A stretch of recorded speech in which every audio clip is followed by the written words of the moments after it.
moved. We continue our focus now on climate in crisis with more protests today across the globe. People taking to the streets demanding change, and now some world leaders are joining in. That includes Canada's Prime Minister Justin Trudeau, who marched with the leader of the movement, Greta Thunberg, and actor Jason Momoa. He even addressed the UN about the dangers of climate change. More protests and rallies are planned worldwide this weekend.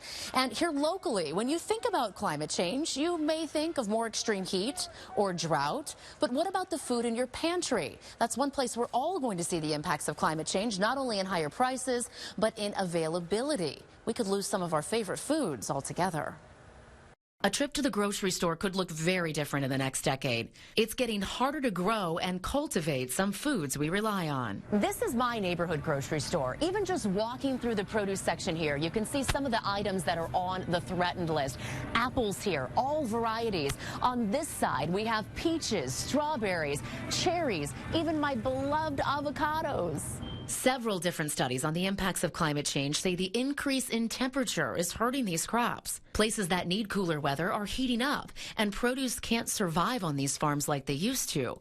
California's avocado crops already going up in price. Two of our favorite proteins, chicken and turkey, are extremely vulnerable to climate change. These birds can only survive in a narrow temperature range. That means poultry farmers have to make special accommodations for their birds. Plus, the feed, made of soy and corn, is also getting more expensive, driving up the prices of the meat. You can also expect things like chocolate, beer, and wine to all get more expensive.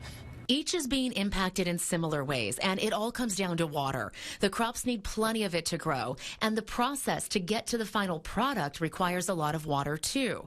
As the climate crisis gets worse, we're seeing less rain, less snow, and less usable water across the board. So what can we do? Several little things can help. Things like don't throw out food. All that garbage adds to already packed landfills and gives off dangerous greenhouse gases.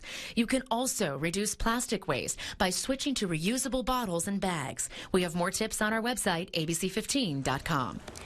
Your next